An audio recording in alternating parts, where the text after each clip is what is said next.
আসসালামু আলাইকুম রহমতুল্লাহ। প্রিয় সপ্তম শ্রেণীর শিক্ষার্থী বন্ধুরা, গত ভিডিও ক্লাস পর্যন্ত আমরা মূলত আলোচনা করে শেষ করেছিলাম তোমাদের বিজ্ঞান পাঠ্য বইয়ের অধ্যায় 1 যেটা রয়েছে নিম্ন শ্রেণীর জীব, সেই অধ্যায় 1-এর অনুশীলনী আগ পর্যন্ত। সো আজকে এই ভিডিওতে আমরা অনুশীলনীটা সমাধান করব। সো বন্ধুরা, চলো বেশি কথা না বাড়িয়ে আমরা আমাদের মূল ভিডিও আলোচনা শুরু করে দিই। তবে ভিডিওটি শুরু করার আগে তোমাদের কাছে একটা ছোট্ট অনুরোধ থাকবে, যদি আমাদের এই চ্যানেলে কোনো ভিডিও তোমার কাছে কোনো রকমই হেল্পফুল মনে হয় তাহলে অবশ্যই আমাদের চ্যানেলটিকে সাবস্ক্রাইব করে দিবে। সো চলো এবার আমরা আমাদের মূল আলোচনা সামনে এগিয়ে নিয়ে যাই। সো ফার্স্টে আমরা যেটা করব, তোমাদের জন্য পাঞ্জিকারের কিছু ছবি নিয়ে নিচ্ছি।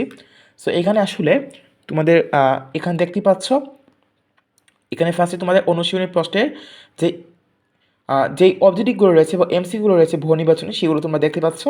সো এখানে উত্তরও রয়েছে এবং এখানে কিছু টিকাও রয়েছে, এগুলো তোমরা নিজেরা একটু পড়ে নিবা। সেগুলো আমি আশা করি আমরা আলোচনা করে দেওয়ার মতো তেমন কিছু নাই। এরপর যদি নেক্সটে যাই, আমরা নেক্সটকে তোমরা দেখতে পারবা একটু, এখানে আমরা তোমাদের দুইটা সৃজনশীল যেগুলো রয়েছে সৃজনশীলগুলো দেখতে পাচ্ছ। এখানে 1 নম্বর সৃজনশীল প্রশ্নটা রয়েছে এবং ক খ গ রয়েছে, তোমরা এখান থেকে একটু পড়ে নিবা, ঠিক আছে? পড়ে নিলেই হবে। আর অবশ্যই খেয়াল রাখবা, এই যে গ নাম্বারের মতো যে কোয়েশ্চেনগুলো থাকবে কোনো একটা জীবের বৈশিষ্ট্য লেখার ক্ষেত্রে, তোমরা কিন্তু এখানে অবশ্যই 1 2 3 4 5 এরকম কোটেশন দিয়ে লিখবা বা সংখ্যা দিয়ে লিখবা, তবে কিন্তু তোমাদের কোয়েশ্চেনটা অনেক বেশি নাম্বার পাবে।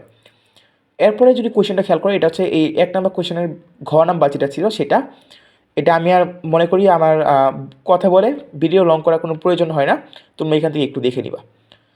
এরপর যদি নেক্সটে খেয়াল করি আমরা একটু, এটা 2 নম্বর কোয়েশ্চেনটা, সোহেল ইনফ্লুয়েঞ্জায় আক্রান্ত হয়েছে, তার বাবা তাকে হাঁচি বা কাশি দেওয়ার সময় রুমাল ব্যবহার করতে বলে।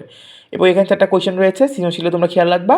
এবং এখানে ক এবং খ রয়েছে, এগুলো উত্তর দেওয়া রয়েছে, তোমরা এখান থেকে একটু পড়ে নেবা, তাহলেই হবে। আমার মনে হয় না যেগুলো আসলে তোমাদেরকে বলে দিতে হবে।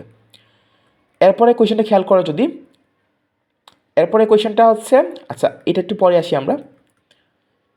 এই যে এটা হচ্ছে যে এই যে সোহেলের যে উদ্দীপকটা ছিল সৃজনশীলটা, সেটার বাকি 2টা প্রশ্ন গ এবং ঘ, এটা তোমরা একটু পড়ে নিবা এখান থেকে, তাহলেই হবে। পড়লেই তোমরা এটা বুঝতে পারবা। এখান থেকে গ শুরু হয়েছে এবং গ এর বাকি অংশটা হচ্ছে এই যে এই জায়গায়। আর আগের কোয়েশ্চেনটা যেটা আমরা দেখেছিলাম সেটা হচ্ছে এই যে এটা, এটা হচ্ছে তোমাদের শূন্যস্থান পূরণ সংক্ষিপ্ত প্রশ্ন উত্তর। এবং এখানে প্রশ্ন 2 3 রয়েছে, 4 রয়েছে, ব্যাকটেরিয়া জনিত 4টি রোগের নাম, অণুজীব কারা, কোন কোন উপাদান দিয়ে ভাইরাস দেহ গঠিত। সো এগুলা এখান থেকে উত্তরগুলো তোমরা একটু দেখে নিতে পারো। সো এটাও আমি আশা করি তোমাদেরকে এত বেশি কথা বলে টাইম ওয়েস্টিং না করাটাই বেশি বেটার মনে করি। সো আজকের ভিডিও এই পর্যন্ত থাকবে, দেখা হবে নেক্সট ভিডিওতে চ্যাপ্টার 2-তে।